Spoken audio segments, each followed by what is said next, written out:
Mu buzima bwacu bwa buri munsi hari ibimenyetso bidasanzwe bigaragaza urujijo n'amabanga tutazi. Muri iyi video turarebera hamwe igisobanuro cyihishe inyuma y'akarango k'ukwezi k'igice aho inzara zawe z'igikumwe zinjirira mu mubiri. Iki ni ikimenyetso abantu benshi bafata nk'ikimenyetso cy'ubuzima budasanzwe. Turasobanura kandi uburyo aka karango gashobora kugira uruhare mu buzima bwawe bw'urukundo, ubuzima bwiza, iterambere no kugira ubushobozi bwo kuyobora abandi. Akarango k'ukwezi kaba mu nzara z'igikumwe kazwi mu ndimi z'amahanga nka ranira, bishatse kuvuga utuyuzi tw'ukwezi. Gafite kandi ibisobanuro bitandukanye mu by'ubuzima no mu bijyanye n'imyemerere. Mu bijyanye n'ubuzima, akarango k'ukwezi ku nzara z'igikumwe kerekana ibimenyetso byo kugira ubuzima bwiza cyangwa uburyo umubiri wawe ufite ingufu zihagije. Dore uko bisobanurwa: kuba kaboneka neza akenshi bifatwa nk'ikimenyetso cy'umubiri ukora neza, cyane cyane ku mikorere y'amaraso, umuvuduko w'umutima n'ibyerekeranye n'imikorere y'imisemburo. Kuba gato cyane cyangwa kataboneka bishobora kuba ikimenyetso cy'uko umubiri wawe ufite intege nkeya cyangwa ko hashobora kuba hari ikibazo mu mikorere y'imisemburo cyangwa amaraso. Mu myemerere ya Gikristo n'indi mico, akarango k'ukwezi ku nzara, by'umwihariko ku nzara z'igikumwe, gafatwa nk'ikimenyetso cy'umutekano n'ubwenge byihariye. Abafite aka karango kandi byavugwaga ko bafite ubushobozi bwo kumva no kumenya ibihe bizaza, bakagira ubwenge bwo gufata ibyemezo by'ingirakamaro. Mu mbaraga zo guhanga udushya mu mico imwe n'imwe, by'umwihariko mu Buhinde na Aziya, aka karango kagaragaza abantu bafite impano yo kuyobora abandi no guhanga udushya.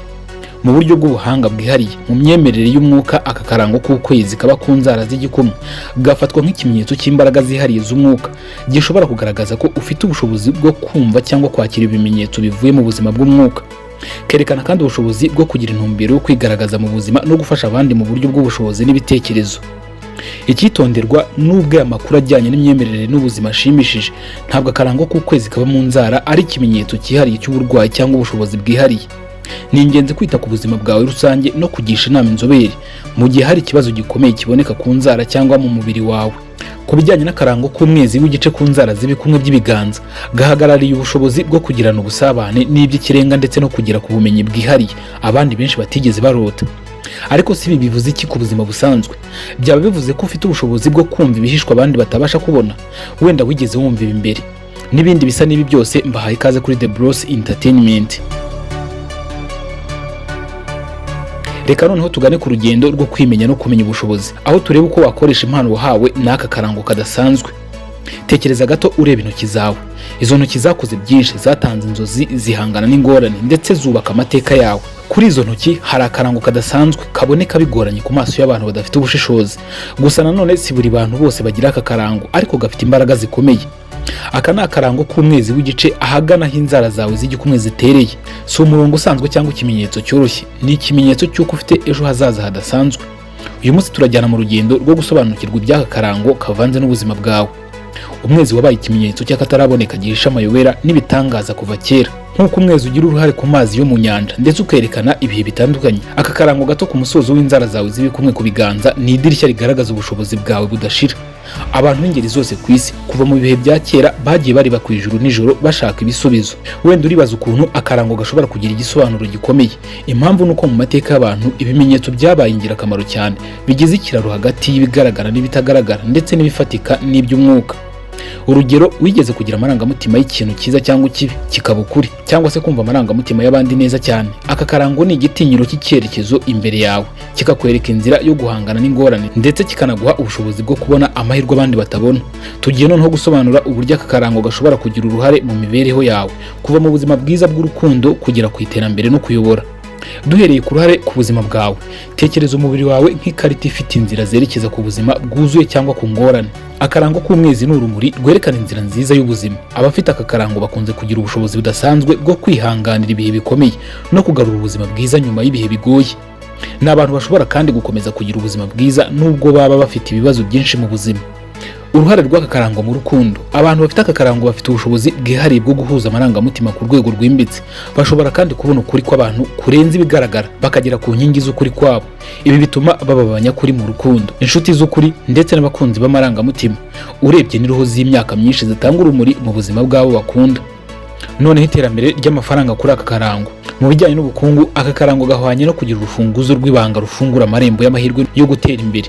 nubwo amafaranga ataza byoroshye, abafite aka karango baba bafite ubushobozi karemano bwo kubona amahirwe meza no gufata ibyemezo byiza. Ubumenyi bwabo bwo kwiyumvisha ibitagaragara bubafasha kugendana n'umuvuduko w'isi y'ubukungu mu buryo butangaje. Ku buyobozi no gushyira mu bikorwa inzozi kuri aka karango, kubera ubusabane bwabo bwihariye n'iby'ikirenga, abafite aka karango bakunze kwisanga bari mu myanya y'ubuyobozi. Bashobora guhumuriza no gushishikariza abandi, bareba kure kandi bagena inzira zigaragara zo kugera ku ntego.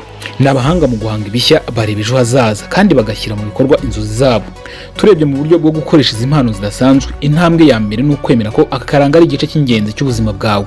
Ibyo bisaba kwemera ubushobozi bwawe bw'amarangamutima no kugirira icyizere ububasha bwawe. Ni urugendo rwo kwimenya rwimbitse rushobora kukuzanira impinduka zikomeye. Ubumenyi bw'imikoreshereze y'ubushobozi. Gukoresha izi mpano bisaba kumva neza uburyo bwo guhaza ibyifuzo, si uko ubyifuza gusa, ahubwo ni inzira ikubiyemo guhuza ibitekerezo, amarangamutima n'ibikorwa byawe n'intego zawe ziri imbere. Bisaba kubaho ubuzima bw'ubushake, aho ushobora gukoresha ubushobozi bwawe bwuzuye.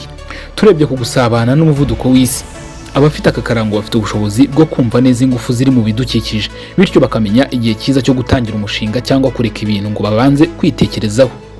Ubu buryo bwo guhuza ibikorwa n'ibyifuzo n'icy'isi bazanira bizana n'inshingano zikomeye. Gukoresha ubwo bushobozi mu nyungu rusange no gutanga umusanzu w'ubumuntu. Ibi byose byerekana kandi ko akamaro k'umwezi mu rwara rw'igikumwe ku kiganza atari ikimenyetso gisanzwe, ni inzira y'ubumenyi, ubushobozi no kubaho ubuzima bufite intego. Hari kandi kuzana amahoro n'iterambere ku bandi no kuri wowe ubwawe. Akarango k'umwezi si impano yo kwifashisha gusa mu nyungu zawe bwite, ahubwo ni uburyo bwo guteza imbere ubumwe n'umutuzo aho uri. Ufite ubushobozi bwo kugirana umubano wihariye n'abayobozi bawe b'umwuka, cyangwa ubushobozi bwo gukorana n'amarangamutima yawe mu buryo bwimbitse.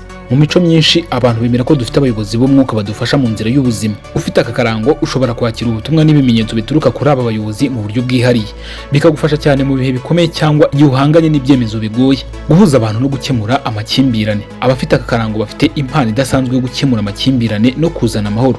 Bashobora kandi kubona ibibazo ku mpande zombi bakerekana inzira idasanzwe y'ubwiyunge. Ibi bibahesha agaciro nk'abahuza cyangwa abajyanama mu muryango cyangwa mu muryango mugari. Gutangiza urugendo rwo kwimenya no kongera gukunda ibyibagiranye. Akarango k'umwezi gatera gushakisha neza ibice by'ubuzima bwawe bishobora kuba warinengagije. Bishobora kuba ari impano zihishe utigeze ubyaza umusaruro, inyungu zo hambere ushobora kuba wararetse, cyangwa se amarangamutima wakundaga ariko ukayibagirwa. Aka karango kandi kagutera kumenya ko igihe cyose ushobora kongera gutangirira ku busa ugatera imbere. Gushyira mu bikorwa ibyo wiyemeje mu buryo bwa buri munsi. Gukoresha neza aka karango bisaba gushyiraho umwanya wo gutekereza no kwiyungura. Bishobora kuba guhindura uko utegura aho utuye ngo habe hashushanya indangagaciro zawe, cyangwa gushyiraho gahunda zijyanye n'intego zawe. Urugero ni nko gushyiraho imihango ya buri munsi izamura umutima, umubiri n'umwuka. Iyo bigeze ku gutegura no gushyira mu bikorwa intego, bihora byoroha guhagarara iyo ibisubizo bitihuse.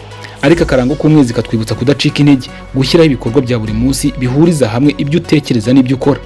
Ni uburyo bukomeye bwo kwibutsa intego zawe no kwereka isi ubushobozi bwawe bwo kuzikuraho. Gushyira mu bikorwa ibikorwa byo kuzirikana, nko kwicara ugatekereza cyangwa ukoresha ishusho mu bwenge bushushanya uko wifuza kuzagera ku ntego zawe, bifite umumaro ukomeye cyane. Ibi bikorwa ntibifasha gusa kugabanya stress no gucengera mu bitekerezo byawe, ahubwo binaguhuza n'imbaraga z'isi yose. Kugira ishusho y'uko watsinze, ukumva ibyishimo byo kuba wagera ku ntego zawe, bishobora kuzana uburyo bwo gukurura ibyo ukeneye mu buzima bwawe. Inzozi nini zishobora kugaragara nk'izitoroshye, bikaba byagutesha umutwe ku byo ukwiye gutangiriraho. Akarango k'umwezi kakwereka uburyo bwo gufata intambwe nto zigenda ziyongera, bigatuma ku by'igihe gito bigira impinduka zikomeye. Kubera ko dufite ubushobozi bwo kugira uruhare rukomeye ku bidukikije no ku bandi, ni ingenzi gukoresha izi mpano mu nyungu rusange. Gukoresha ubushobozi bwawe mu buryo butanga ituze, iterambere n'ubwiyunge bizatuma witabira kubaka isi nziza. Ibi byose biradushishikariza kwemera neza no gukoresha aka karango nk'igice cy'umwihariko wawe, ugakomeza kugana ku buzima bufite intego, bugira akamaro kuri wowe ndetse no ku bandi. Urugendo rurerure rutangirira ku ntambwe imwe. Kwibanda ku kwiyubakamo imyumvire ikura ni ingenzi cyane. Kwiga gufata ibibazo nk'amahirwe yo kwiga no gutera imbere, aho kubifata nk'imbogamizi zidashoboka gukemuka, bishobora guhindura neza icyerekezo cy'ubuzima bwawe. Akarango k'umwezi katwibutsa ko buri rubanza cyangwa ibihe bikomeye ari amahirwe yo kwagura ibitekerezo byacu no gukomeza ubushobozi bwacu bwo kugaragaza ibyo dushaka. Turebeye ku mbaraga zo gushimira, kumenya gushimira ibyo ufite ndetse n'imigisha iri mu nzira igana iwawe bigira uruhare rukomeye mu kuzamura urugero rw'imbaraga zawe n'ibyiyumvo, cyangwa se vibrational frequency. Ibi bigufasha gukurura ibintu byiza n'ibyifuzo byiza mu buzima bwawe. Akarango k'umwezi katwigisha gukunda buri kanya no kwizihiza intambwe nto n'ubutsinzi bwo mu nzira. Nubwo waba ufite intego ndende, ni ingenzi kureka kwishimira intambwe nto utera. Ikindi nubwo ushakisha inzozi zawe, ni ngombwa kwita ku buzima bwawe bwite no ku bandi. Kwita ku buzima bwawe, urugo rwawe n'inshuti biguha umusingi ukomeye wo gushyigikirwa, bikenewe cyane mu rugendo rurerure rwo kugera ku ntsinzi y'igihe kirekire. Akarango k'umwezi kandi katwigisha ko ibintu byose bidahoraho kandi ko guhinduka ari umusingi w'ubuzima. Kwakira impinduka nubwo zishobora kuba zigoye, bishobora gufungura amarembo y'amahirwe atunguranye n'imyumvire mishya y'isi. Mu mwanya wihariye wo kugaragaza ibyifuzo, tangira wiyumvisha umwezi uri ku musumbuko w'inzara zawe, wumve wuzuye ingufu zawo zikururira hafi inzozi zawe n'ibyifuzo byawe byose. Akarango k'umwezi si ikimenyetso cy'ubushobozi gusa, ahubwo ni ubutumire bwo kubaho ubuzima bw'ukuri kandi bufite imbaraga.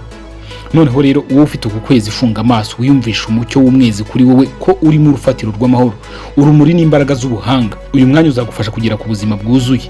Niba wiyumvisemo uru rugendo kandi wifuza gukomeza kubona ibitekerezo byagutera imbaraga nk'ibi, komeza gusangiza abandi aya masomo y'urumuri n'ubwenge. Murakoze ku mwanya wanyu kutwumva no gukomeza gushyigikira uyu muyoboro kugira ngo twaguke kurusha uko tumeze uyu munsi wa none. Njye ndi Mugirabanga ati aha ni kuri The Bros Entertainment. Mugire ibihe byiza aho muri hose mu bice bitandukanye by'isi. Ndabashimiye.